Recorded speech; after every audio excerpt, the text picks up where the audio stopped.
Hi കൂട്ടുകാരെ, എന്താണ് എല്ലാവരും വിശേഷങ്ങൾ? എല്ലാവരും സുഖമായിട്ടിരിക്കണമെന്ന് വിചാരിക്കുന്നു. നമ്മളിവിടെ സുഖമായിട്ടിരിക്കുന്നു. അപ്പോൾ നമ്മൾ ഇന്നൊരു അടിപൊളി അച്ചാറാണ് ഇടുന്നത്. അതായത് നമ്മൾ ഇന്ന് ലൗലോലിക്ക, അതായത് റൂബിക്ക വെച്ചിട്ട് ഒരു അടിപൊളി അച്ചാറാണ് കേട്ടോ. കുറേ നാളുകൾ കേടുകൂടാതിരിക്കുന്ന രീതിയിലാണ് കേട്ടോ നമ്മളിന്ന് അച്ചാറിടുന്നത്.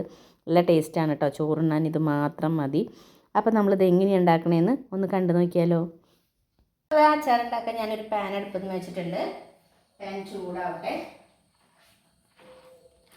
ചൂടായതിന് ശേഷം നമുക്ക് കുറച്ച് നല്ലെണ്ണ ഒഴിച്ചു കൊടുക്കാം. കുറച്ച് എണ്ണ ഒഴിച്ചു കൊടുക്കണമല്ലോ കേട്ടോ. ഇപ്പോൾ കുറച്ച് നല്ലെണ്ണ തന്നെ നമുക്ക് അച്ചാറിന് എടുക്കണം കേട്ടോ. പാനൊക്കെ നന്നായി ചൂടായിട്ടുണ്ട്.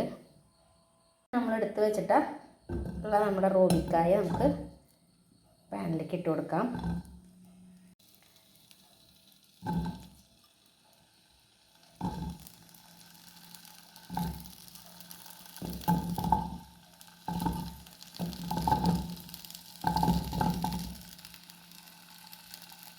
ഒന്ന് നന്നായിട്ട് നമ്മുടെ റൂബിക്കായ ഒന്ന് ഈ എണ്ണയിൽ ഒന്ന് വാട്ടിയെടുക്കാം കേട്ടോ. അപ്പോൾ ഒരു പ്രത്യേക ടേസ്റ്റാണ് കേട്ടോ. ഇതുപോലെ ഇങ്ങനെ വാട്ടിയെടുത്ത് നമ്മൾ അച്ചാറുണ്ടാക്കുമ്പോൾ നന്നായി ഒന്ന് ചൂടായിട്ട്. ചെറുനാരങ്ങയൊക്കെ അച്ചാറിടുമ്പോൾ ഇതുപോലെ എണ്ണയിൽ വാട്ടിയിട്ട് അച്ചാറിടും. അപ്പോൾ അതിൻ്റെ സ്കിന്നൊക്കെ ചെറുതായി അങ്ങനെ പൊട്ടും. അപ്പോൾ ശരിക്ക് എരിവും അതൊക്കെ അതിൽ പിടിക്കും. അതിനാണ് കേട്ടോ ഈ എണ്ണയിൽ ഈ റൂബിക്കായും നമ്മളിതുപോലെ ഒന്ന് ചൂടാക്കണത്. അപ്പോൾ പെട്ടെന്ന് തന്നെ അച്ചാർ പാകാവും. ഇനി ഇതാ ആ പാനിൽ തന്നെ നമുക്കിതാ കുറച്ചും കൂടി എണ്ണ ഒഴിച്ചു കൊടുക്കാം. എണ്ണ ചൂടായതിന് ശേഷം ഇതാ നമുക്ക് കുറച്ച് കടുക് ഇട്ട് കൊടുക്കാം. കടുകൊക്കെ നല്ലോണം പൊട്ടട്ടെ. അപ്പോൾ ഇതാ കടുകൊക്കെ പൊട്ടി വന്നിട്ടുണ്ട്. കടുകൊക്കെ പൊട്ടി വന്നതിന് ശേഷം എന്താ കുറച്ച് ഇഞ്ചിയും വെളുത്തുള്ളിയും ചെറുതായി ഒന്ന് അരിഞ്ഞത് നമുക്കൊന്ന് നന്നായിട്ടൊന്ന് മൂപ്പിച്ചെടുക്കണം കേട്ടോ. അതായത് ചെറുതയിലിട്ട് കൊടുക്കണം. ഇത് നന്നായിട്ടൊന്ന് നമുക്കൊരു ഇഞ്ചിയുടെയും വെളുത്തുള്ളിയുടെയും ഒക്കെ ഒരു പച്ചമണം മാറുന്ന വരെ ഒന്ന് മൂപ്പിച്ചെടുക്കാം കേട്ടോ.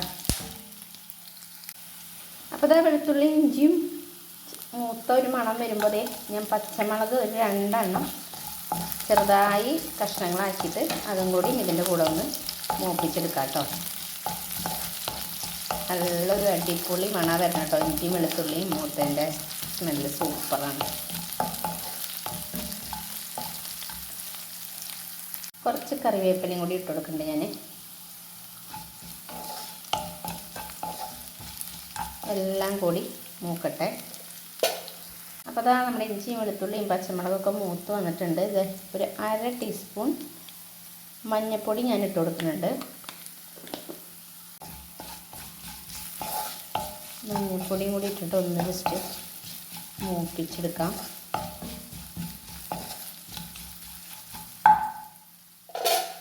ഇനി നമുക്ക് പൊടികൾ ഇട്ട് കൊടുക്കാം. ഞാൻ 1 ടീസ്പൂൺ കാശ്മീരി ചില്ലി ഇട്ട് കൊടുക്കുന്നുണ്ട്. എരിവിന് ആവശ്യമുള്ള മുളക് പൊടി ഇട്ട് കൊടുക്കാം. ഞാനൊരു 2 ടീസ്പൂൺ മുളക് പൊടി ഇട്ട് കൊടുക്കുന്നുണ്ട്. ഇനി അതൊന്ന് ജസ്റ്റ് ഒന്ന് ചെറുതിയിലിട്ടിട്ടൊന്ന് മൂപ്പിച്ചെടുക്കാം.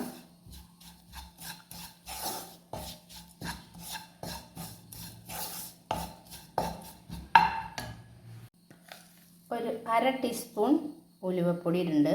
1/2 ടീസ്പൂൺ കായപ്പൊടിയും കൂടി ഇട്ട് കൊടുക്കുന്നുണ്ട്. എല്ലാം കൂടിയിട്ടൊന്ന് മൂപ്പിച്ച് കൊടുക്കാം. മുളകിൻ്റെയൊക്കെ ഒരു പച്ചക്കുത്തൊക്കെ ഒന്ന് പോയിട്ട് നല്ലൊരു മൂത്ത മണം വരണ വരെ അതൊന്ന് മൂപ്പിച്ചെടുക്കാം കേട്ടോ. മുളകൊക്കെ മൂത്തിട്ടുണ്ട്. മൂത്തതിന് ശേഷം നമുക്ക് കുറച്ച് ചാറിനായിട്ട് സുറുക്ക ഒഴിച്ചു കൊടുക്കാം. സുറുക്ക ഒന്ന് തിളച്ച് വരട്ടെ. അതിന് ശേഷം നമുക്കിതാ ആവശ്യത്തിനുള്ള ഉപ്പിട്ട് കൊടുക്കാം. ഇനി നമ്മുടെ റൂബിക്ക നമുക്ക് ഇട്ട് കൊടുത്ത് നന്നായിട്ടൊന്ന് മിക്സ് ചെയ്തെടുക്കാം. നിങ്ങളെ പ്രത്യേകം ശ്രദ്ധിക്കണം, അച്ചാറിന് നിങ്ങൾ ഈ റൂബിക്കായ എടുക്കുമ്പോൾ നല്ല ചുമന്ന പഴുത്ത കളറുള്ളത് പരമാവധി എടുക്കാണ്ടിരിക്കുക കേട്ടോ. അതാകുമ്പോൾ നമ്മൾക്ക് പെട്ടെന്ന് കേടാവും, നന്നായി അലിത്ത് പോവും.